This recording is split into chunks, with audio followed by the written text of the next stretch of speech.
Hello, everyone, and welcome to week number 8 for HRL Forza Elantra Series Moto 2 here at Road America. Another 8 laps around this track. And I'm going to point it out right away because you can't really tell in the replay. But the thing that I'm super excited for with this Moto 2 is that we're actually able to set the lineup, which is the invert of the finishing order of Moto 1 as always. We're actually able to set the lineup in-game. So that's a feature that I don't know why it hasn't been in the game, but it has not been in the game the entire time that the game's been out. You have not been able to manually set the starting order of the lobby. And yeah, obviously didn't make a whole lot of sense. I'm pretty sure you could do that in all the other Forzas. Maybe I'm wrong, but I'm pretty sure you could.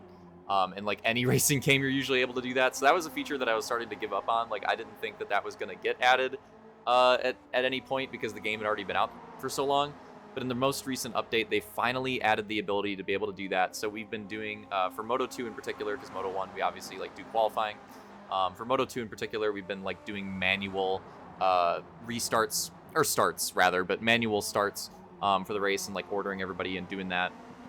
And those have been, we've been getting better at it, but they have been kind of cheesy in some cases. But luckily we don't have to worry about that anymore because I'm actually able to manually set it now. And I thought it would maybe, like, I was a little worried how the implementation of it was going to be. I didn't know if it was going to be kind of weird, like if it was going to be just like a weird thing with the menu and be more difficult to set up than it should be. But luckily it wasn't at all. It was like super straightforward, super easy to do.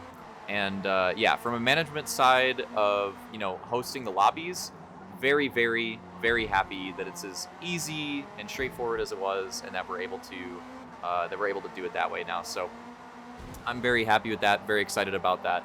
And it might seem like the most, I don't know, it might seem like kind of a dull thing to be excited about, but I don't care. Again, like from a hosting side, it's really freaking nice that we're able to do that now. So that's the highlight for me already with this Moto 2 and being back to racing, is that we're actually able to do that now. That's going to speed up the process of Moto 2.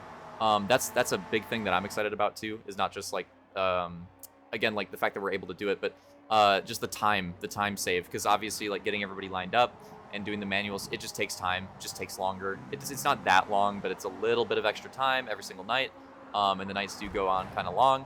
So every little bit where we're able to have like some convenience and save some time is always nice and always welcome. Here we are at the end of lap 1 here, and there's a pretty big move right here. Take a look at this. Luke setting up the outside, bringing it down to the inside, going to get the crossover on Matt. That's a big move, going to make that pass that he wasn't able to complete in Moto 1 super early on here into Moto 2, so it's a big moment. We'll see if Matt can fight back. He might be able to. If he's going to be able to, he's probably going to need to latch on to the draft and try to do it quickly because Luke does have a big run on Opix, and if he can carry this pass on Opix and then put Opix between them, then it's going to get like pretty tough for Matt to catch back up and keep that battle going. Look at that reflection, by the way. Did you see that? If you didn't see that, go back, roll that back. That was kind of sick. You can see the reflection of the brakes off of Luke going like super bright on Opix's car. Like you can see the reflection on Opix's car of Luke's brakes, which is kind of sick. The graphics in this game go pretty hard. They go pretty hard. But yeah, roll that one back in case you missed it, because I've never seen that before. Like I've never seen the reflection of that on a car before. I've never noticed it, I should say, rather. And that looks pretty freaking sweet. So that was really cool. But here we go into turn 5, and again, like I think they need to keep this battle going. So let's see if we have any dives in turn 5, and we're actually gonna get one. We're gonna get one from Opix. Is he able to? Not able to get the runoff. Wow, really good attempt though. He actually had a really good turn 5 right there, keeping it close. And yeah, it's super close so far early on between Luke, Opix, and Matt. And it makes sense. I mean, they were probably the 3 fastest in the first moto. Again, Real Deal did end up holding onto that podium, but Opix was really ripping like late into the moto. It seemed like he got into a really good groove. And especially in that section, actually, like turn 3 all the way under the cheese bridge on that long straightaway, and then into turn 5, like that seemed to be where he was gaining a ton of time on Real Deal. That seemed to be his best spot on the track. So yeah, like these 3 guys, even though Opix wasn't able to get the podium in Moto 1, I do think these 3 guys were probably the fastest in Moto 1. So no surprise to see them, you know, work their way up the field very quickly here in Moto 2. And look at this. This is a really close moment. Matt and Opix having a really good battle. Credit to them for keeping it clean right there. That little switchback from Opix, the fact that he didn't make contact with Matt's bumper was huge, because if he did, that could have ended really poorly. And the kink, that could have been really bad. So shout out to them for keeping that clean, because that was pretty dicey there for a moment. But yeah, this is huge for Opix, because again, like, he had the speed, wasn't quite able to get the pass back in Moto 1. So the fact that he's starting off this Moto 2 as good as he is, and getting into that podium position early and building a big gap, should hopefully help him out going for a podium here in Moto 2.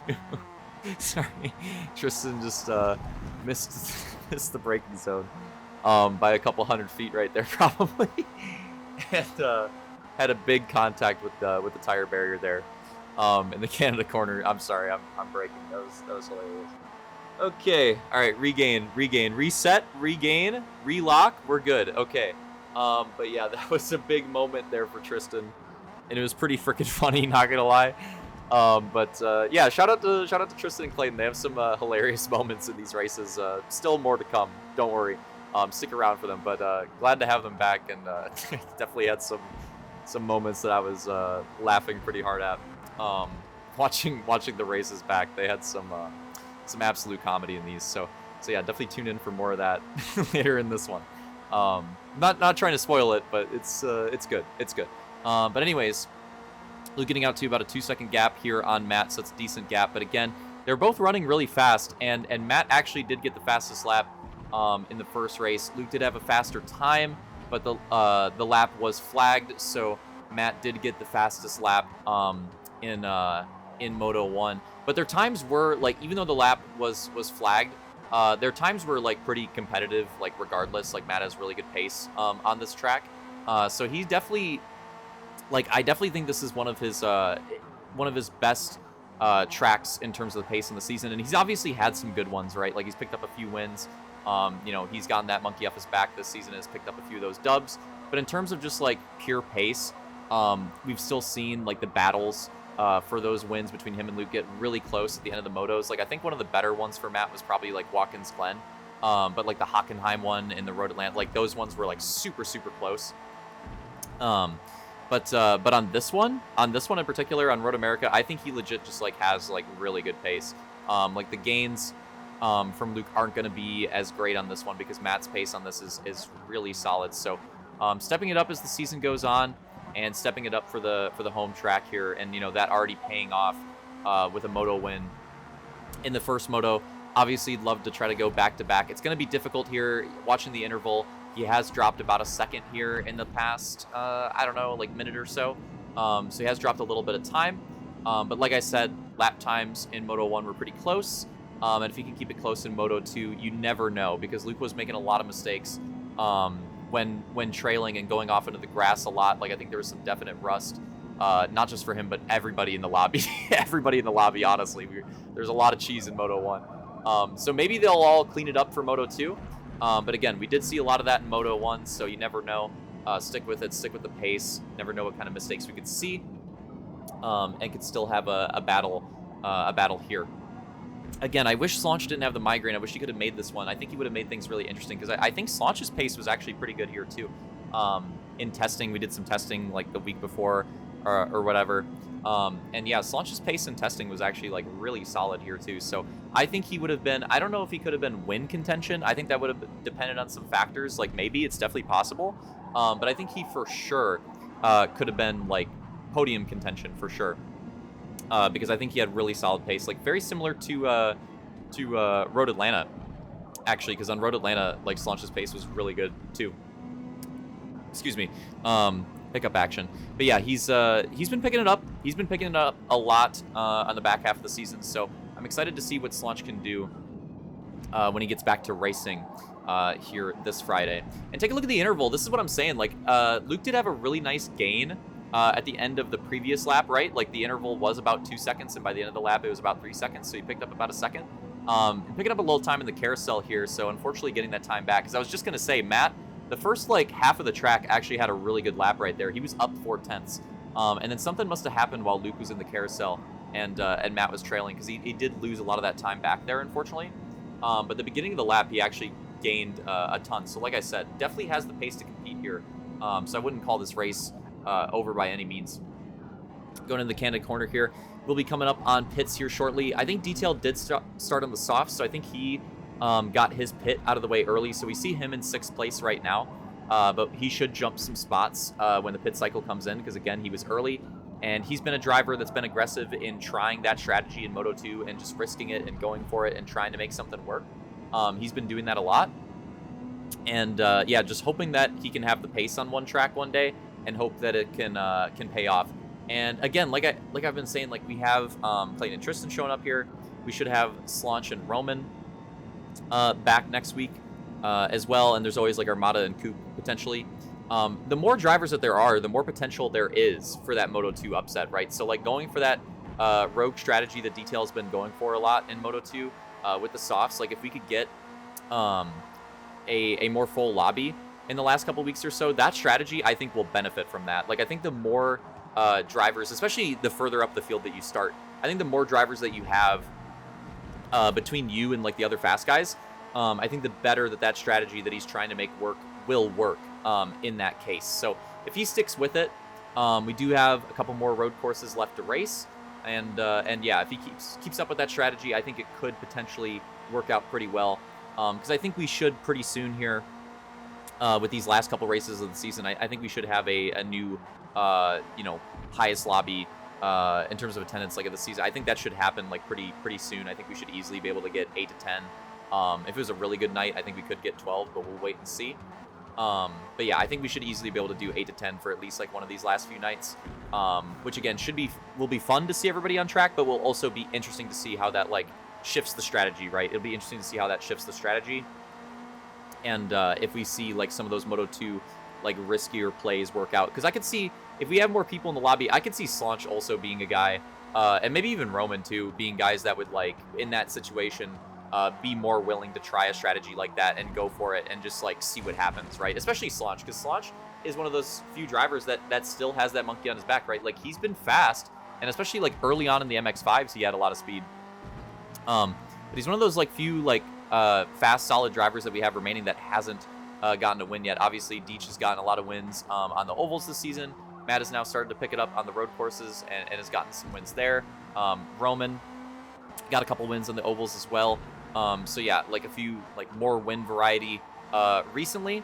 And I think the next one up is probably Slaunch. It should be Slaunch, right? You never know. But I think it probably should be Slaunch, like in terms of pace and in terms of just like the fact that he's willing to go for it. So yeah, if we have a scenario like that, I'm curious to see if he, makes a risky play like that, and if he could, maybe convert it to try to go for that first win, because I know he's willing to go for it. And tough, we see Real Deal make the exact same mistake. This is a big mistake too. Same mistake that Tristan made very early on in Moto 1. I'm honestly surprised we didn't see more people go off there. And this is probably partially why. Look at this. It's his pit lap. His tires were probably going to shit there too. So that probably played into it a little bit as well. Yeah, I'm surprised we didn't see more people mess up there. It's really easy mistake to make, but that's a big one for Real Deal, because again, he got the podium in Moto 1, but this Moto 2 is not looking as good for him so far, and he still had potential, but with that mistake, that's going to put him back a ton, and as you can see, Detail is definitely going to jump him right here, and by quite a bit. Look at that. Real Deal's still going to be driving through that pit lane for quite a while. Detail's already all the way, he's already in turn 1. Real Deal hasn't even like exited the pits yet. He's like just now exiting the pits, and Detail's already clear of turn 1. So yeah, this is looking a lot better. A lot worse, unfortunately, for Real Deal here in Moto 2, but a lot better for Detail and Opix. It looks like they could both jump a position in their finishing order on Real Deal potentially. And that would be huge for both of them. Like Detail, I think, would take the double top 5s, and Opix, I think, would be very happy with getting back on the podium as well, because again, he had the potential, he had the speed at the end of that first moto, and it was a really rough battle and wasn't quite able to get there. But I think he can definitely hold on to it here in Moto 2. He doesn't have that same pressure, right? He's got a pretty big gap on Detail. He should be looking like pretty strong here. So as long as he can keep things clean, stay focused, should be on for another podium, which I think he'd be very happy with here. And he would also, assuming that Detail can hold on to that 4th and keep Real Deal in 5th, I think that would also jump Opix into the top 3 overall as well. So that's like a double win for him that I think he'd be very happy with. Here we are, last few laps of Moto 2, closing things out. And yeah, hope you guys are enjoying that the racing is back. I wasn't planning on that extended break. Obviously wasn't ideal, but we are back, and glad to be back. It was a lot of fun doing this race night, and we're gonna be back this week again. Try to continue it all the way to the end of the season. That's the goal. Still a few more weeks remaining on the schedule. And yeah, we're going to do our best to hopefully not have like unintended break like that again, and keep things going and close things out, because again, like this Elantra series has been a lot of fun. These cars were a little bit weird to tackle at first. It took people a little bit of there's a bit of a learning curve at first, but I feel like everybody like improved, got a lot more used to it, and when they did get used to it, these cars turned out to be a lot of fun. Like the battles that we've had in these cars have been great. Like easily some of the best battles that we've had.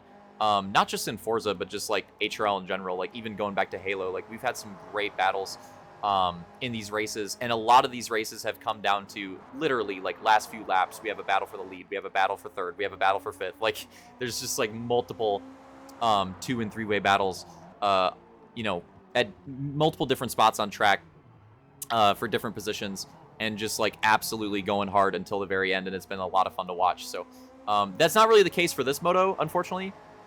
Which again, it's gonna happen sometimes. It's not too surprising with this track too, because this track is so freaking long, right? It's so long. Like it's not surprising to me that it's a little bit harder for that, those types of battles to continue on this track. Although we did have some really good ones in Moto 1. But yeah, it's like the exception, not the norm, right? Like most of the races this season have not been like this, and have been a lot of fun with this car. So I've really been enjoying it. Just really glad that we're back. It's around 2 laps to go here, and it's looking like Luke should take Moto 2 here. Matt still running in second, and yeah, hoping to pick up some really good points with another 1-2 result. Again, taking that Moto 1 and looking to get second here in Moto 2. So just like really good points on the board, and he's looking like he should be in like the Slaunch position last season, right, where Slaunch was just like really far ahead in P2 in points and couldn't really be caught. Like I'd say Matt's kind of like already there. He's kind of already there here with a couple weeks to go in the Elantra season, because yeah, he's started to pick it up and gotten quite a few wins on the road courses, and that obviously adds up. And he's very commonly been like P1 or P2, right? Like P1 or P2, aside from a few odd races, like just been in and around the podium, and especially like the top spots like the whole season. So yeah, looking like a really strong season for him that he's trying to close out, and we'll see how strongly he can close it out, because you never know when we go into the grand final. Like the regular season, Luke has a decent advantage and should be able to hold on to. Oh no. Oh no, Clayton has ran out of fuel. He's ran out of fuel. How does it happen? Oh man. Anyways, back to what I was saying. So yeah, like Luke has a decent advantage. It's still relatively close, actually, and then it'll probably get closer when the mulligans come into play. But Luke does have a solid advantage, and should be able to hold on to another regular season championship. We'll see how it goes as the season closes out. But when we get to the grand final, I think there's a legitimate shot there for Matt to have a good chance at going for the win there, because of the first race. I think the first race is the key. I think Matt's good enough to get P2 at the minimum on the road courses and maybe a win.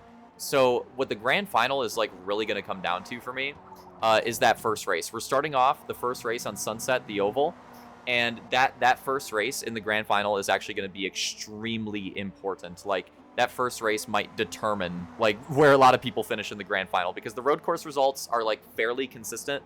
And I feel like the speed is like kind of figured out between most of the drivers, and a couple drivers like swap spots here and there, but for the most part I feel like there's power rankings that we kind of like fall into, and like it's generally pretty consistent on the road courses. But on the ovals, especially on the drafting ovals, it is like every man for himself. There has been some consistency, like Deech has been really strong on them, but even with that consistency, it's still like you never know, right? You never know. Even though Deech has been having like a really strong season in the ovals, he could show up to that grand final oval and not finish in the top 5. Someone that's been, I don't know, like Coop could show up to that one and freaking win it. Like it doesn't matter, right? Like the previous results, even though there is some consistency, it really doesn't matter. So it's a total wild card, and I think that it'll make things very, very interesting going into the grand finals, and I think we could legitimately have like a really good points battle for that grand final this season. So we'll have to look forward to that when it comes around. But anyways, hope you guys enjoyed it. I love this track. Was just here IRL, and it was a good time, even though it's hot as shit. So love it in game as well, and hope you guys enjoyed watching the video on it. Luke gonna take the win here for Moto 2, and Matt gonna take P2, and then looking at third, and yep, Opex is going to take that P3, and it looks like Detail should hold on to that fourth, which would put Real Deal in fifth, which means Opex will take double P3 here. He's going to get P3 in the Moto and overall as well, so I'm sure he's very happy with that. And then, oh, what is this post race at? Oh, shit! Massive flip. Opex going rogue for the fans. Detail coming in fourth. We're not done. He's doing it too. Oh, a little barrel roll action. Wow, interesting. Two different flips too. Opex had more of the end over end, and then Detail just had like the straight up barrel roll. Yeah, look at the fans on the side. They're loving it. They probably just tossed him some beers or some shit. That was sick. But yeah, then Real Deal coming in fifth. And we cut back to Clayton. Tristan called it early, so he's gonna take seventh by default, and then yeah, Clayton's still looking for a shove back to the finish line. That's unfortunate. GG's. Hope you guys enjoyed it. Fun races at Road America, especially that Moto 1. But I had a good time in both motos. Hope you guys did too. And see you next week.